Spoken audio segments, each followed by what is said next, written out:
¿Los Funkos van a desaparecer? ¿Acaso ya no vales nada, Batman? ¿Cómo pasó todo esto? En recientes días seguramente han escuchado que Funko se va a ir a la quiebra y que estos pequeños muñequitos van a desaparecer. ¿Pero qué hay de cierto en todo esto? Hoy vamos a dilucidar de la verdad a los rumores, porque aparte de coleccionarlos los he vendido. Y les voy a dar mi opinión de por qué esta empresa está fracasando. Funko es una empresa de Estados Unidos que fue fundada en 1998 en Snohomish, Washington. Su fundador es Mike Becker, que era un coleccionista que quería comprar una alcancía de un personaje de un restaurante llamado Big Boy, pero los precios que encontraba en el mercado eran muy caros, así que decidió hacer sus propias alcancías a bajos precios. A pesar de que era una buena idea, la empresa pronto se fue a bancarrota, pero se mantuvo por una buena venta de Bobbleheads de Austin Power. Así es, me refiero a estas figuras a las que se les mueve la cabeza. De ahí comenzaron a licenciar más personajes, pero su gran giro vino en 2011 cuando comenzaron a hacer los Pop Vinyl. Esto después de que su fundador, Mike Becker, vendiera la empresa a Brian Mariotti, el cual le dio un giro total a la empresa. En menos de un año habían vendido $20 millones de estas figuras. Lo que les destacaba es que eran figuras de bajo precio, que eran fáciles de producir y que rápidamente se fueron haciendo de grandes licencias y comenzaron a ser el coleccionable perfecto, que además era fácil de reconocer. Aquí, cuando se comenzaron a vender en México y Latinoamérica, recuerdo que no podías encontrar los Funko Pop en todos lados, y a pesar de que los encontrabas a altos precios, aún con esa alza eran más baratos que la mayoría de coleccionables que encontrabas en el mercado. Y por otro lado, como con todos los coleccionables, los más exclusivos comenzaron a cotizarse en miles de dólares. Entonces abarcaban varios sectores: el coleccionista que solo estaba dispuesto a gastar un par de dólares y el coleccionista ricachón que estaba dispuesto a dar miles de dólares por una figura. Si podemos hablar de por qué fueron exitosos, podemos decir que es porque eran baratos. Por otro lado, había mucha variedad de personajes con licencias, básicamente de todo lo que pudiera gustarte y pudieras imaginar. Eran baratos de producir, eran fáciles de almacenar y eran icónicos. Por otro lado, abarcaban también el mercado de la exclusividad, donde había Funkos que solo podías conseguir en convenciones o ciertos negocios, que tenían ciertas variantes como brillar en la oscuridad, un traje alternativo o incluso siendo de otros materiales como metal. Esto hizo que su crecimiento fuera exponencial. En un par de años habían llegado a todo el mundo y la empresa para 2017 estaba entrando a la bolsa de valores de Nasdaq, pero desde aquí se podían ver los focos rojos, pues al entrar a esta bolsa de valores tuvo una de las peores aperturas de todo el siglo XXI, cotizando con solo 40 centavos sus acciones. Aunque luego subieron, esto fue un síntoma de que el mercado no le tenía mucha fe a estas figuras. Ahora, como les dije, la situación aquí en México y Latinoamérica era distinta. A diferencia de Estados Unidos, donde rápidamente fueron muy fáciles de conseguir, en nuestros países era un poquito más difícil conseguir los Funkos que te gustaban. Por lo tanto, los coleccionistas le comenzaron a dar un gran valor. Era difícil obtenerlos y a pesar de que no eran tan caros, sí era difícil conseguir el que tú querías. Entonces estabas dispuesto a soltar más dinero por esa pieza que tanto querías. Esto los hizo un producto muy deseable. En Latinoamérica era un regalo por lo menos que tenía cierta exclusividad. Sabías que la persona que te había regalado ese Funko que tanto querías se había esforzado por conseguirlo. Y como siempre digo, en el mundo de los negocios,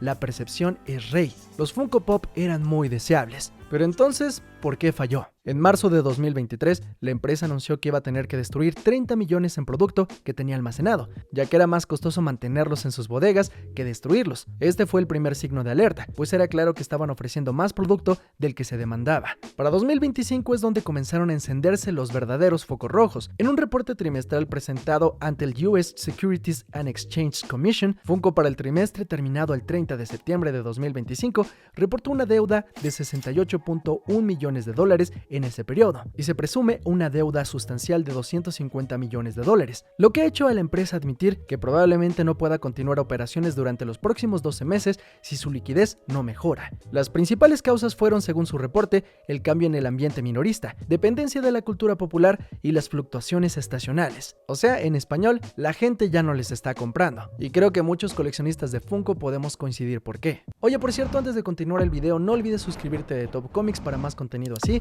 y hazte miembro del canal para desbloquear contenido totalmente exclusivo. Continuemos. Hablando acerca del cambio de minoristas, el problema es que todo el mundo vende Funkos hoy en día. No importa que vayas a la papelería más pinche de tu colonia, vas a encontrar que esa ceñito está vendiendo un Funko Pop. Eso significa que los Funko han perdido su brillo como coleccionables. Si bien en un punto te veías fuera de moda si no tenías uno de estos coleccionables, hoy el que tu tía tenga un Funko de su cantante favorito en su estante hace mucho menos deseable este producto. El que todo mundo tenga uno le quita lo especial. Además, esto para los que venden Funkos los fuerza a vender mucho más barato el producto, lo que hace que sea mucho menos redituable venderlo. Si todo mundo ofrece mucho y muy barato y aún así nadie compra, los vendedores van a pedir muchos menos Funkos. Es por eso que las bodegas de Funko están llenas. Además de esto, han pasado por todas las franquicias importantes ya muchas veces, y Dios sabe que aunque Spider-Man tiene miles de trajes diferentes, hay un límite. Eso comenzó a hacer que muchas figuras se sintieran redundantes o con diseños ya demasiado extraños. Por otro lado, el intentar abarcar tantas franquicias provocó que hicieran Funkos de casi todo. ¿Por qué hacer colecciones tan grandes que a leguas se veían que no iban a vender? Literalmente sacaban Funko de cualquier pendejada como Chester Chetos o de Bernie Sanders. ¿Quién carajo en su sano juicio quiere un Funko de Bernie Sanders? Esto comenzó a provocar que los supermercados estuvieran llenos de Funko en mega super achirrete contra tu puta madre descuento con cajas rotas que comenzaron a hacer ver a Funko como una empresa anticuada y con poco valor. Como yo les dije anteriormente, yo llegué a vender estas figuras de Funko, sobre todo cuando eran bastante difíciles de traer aquí a México. Ustedes saben, tenía una tienda en línea de The Top Comics y la verdad es que se vendían bastante bien. Sin embargo, como les digo, el problema es que todo mundo comenzó a vender Funkos y figuras que antes podías vender en 300 pesos, que era el valor normal del producto. Empresas como Amazon o Walmart comenzaron a vender piezas en 200 pesos o hasta en 150 en descuentos. Esto comenzó a ser insostenible que yo pudiera seguir vendiendo Funkos. Cada día los dábamos más baratos y con más descuentos y aún así nadie los quería. Por otro lado, es cierto que Hollywood no está en su mejor momento y uno de los picos más grandes en venta fue en la era de Avengers Endgame o en el lanzamiento de The Mandalorian, donde por ejemplo Grogu tuvo la mejor preventa de toda la historia de Funko. Pero tras la pandemia y una crisis en Hollywood donde Marvel o DC han tenido sus baches y otras grandes franquicias como Star Wars han tambaleado, la venta de estos productos se ha reducido. Y dado que Funko ha creado figuras de cualquier variante posible, no hay una necesidad del consumidor por tener aún más figuras de sus personajes o películas favoritas. Como les digo, en recientes días se ha hecho pública la información de que Funko probablemente no pueda mantenerse a flote por un año más. Esto significa que Funko podría entrar en bancarrota si no cambia sus estrategias u otra empresa la compra. Esto es irónico porque en 2025 la empresa ha logrado la cifra de 1.000 millones de figuras vendidas a lo largo del mundo y han diversificado su marca para crear playeras, otro tipo de figuras y hasta juegos de mesa. En su pico de ventas en 2021 logró ingresos de 1.000 millones de dólares. Pero impresionantemente en ese mismo año, sus ganancias solo ascendieron a los 49 millones y para 2023 reportaron pérdidas de 150 millones de dólares, o sea, ya ni siquiera estaban ganando dinero. Pero ¿cómo podría darle la vuelta a esta empresa a la catástrofe que se avecina? Exclusividad. En relación con cómo se ha manejado Funko en los últimos años, otras empresas han tratado de abarcar este mercado desde otro ángulo, el de la exclusividad. Seguro que has escuchado de los Labubus. Estas figuras son producidas por PopMart, una empresa china que ha tratado de esquivar uno de los grandes problemas de Funko, que es la sobreproducción. La idea es que se hacen piezas muy limitadas de cada colección y la venta de este producto es muy limitada, lo que provoca que la empresa tenga una alta percepción sobre sus productos. La gran diferencia entre los Labubu y los Funko es que si los Labubu llegaran a pasar de moda, la empresa no tiene un gran excedente que los lleve a la bancarrota. Simplemente podrían dejar de producirlos y listo. Con esto queda claro que una respuesta inmediata es dejar de producir casi en su mayoría la cantidad de coleccionables que están lanzando al mercado. Funko debería concentrarse en el mercado nicho, lanzando figuras exclusivas o más raras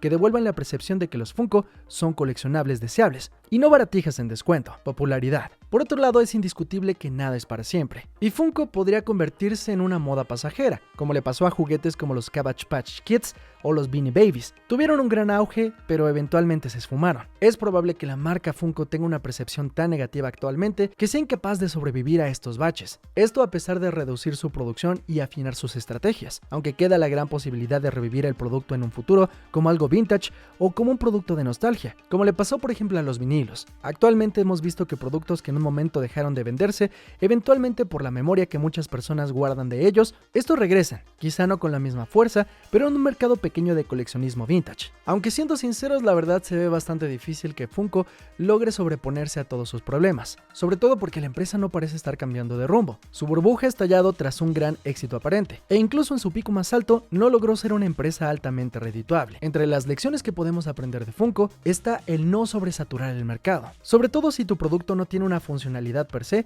es necesario que tengan un valor subjetivo para los consumidores, y si pierdes ese algo especial, pierdes todo. Necesitas hacerte desear en el mundo del coleccionismo. Y créanme, he visto esto en muchas cosas, sobre todo en los cómics, que por cierto también los he vendido durante mucho tiempo. Muchas empresas como Marvel en su pico han desperdiciado este boom porque tienen esta necesidad de sobreproducir a un medio que generalmente sobrevalora e infla los precios de estos productos. Y bueno, seguramente tú que estás en casa tendrás una colección pequeña o grande de Funkos, por lo menos seguramente tendrás uno. ¿Tú qué opinas acerca de que Funko podría desaparecer? Yo sé que muchas personas piensan que estas figuras son horribles, a otros les encantan y tienen su colección de terror, de DC Comics, de Marvel, de Star Wars, y seguramente seguirán comprando los productos aunque la empresa desaparezca. Pero en fin, dime tú, ¿crees que Funko es una moda que ya desapareció? ¿Crees que todavía puedan remontar y seguir adelante? No dejes de ponerme tu opinión aquí abajo en los comentarios, y no olvides seguirme en mis redes sociales para más contenido. En fin, yo soy Mr. X, muchas gracias por ver este video, nos vemos en la próxima.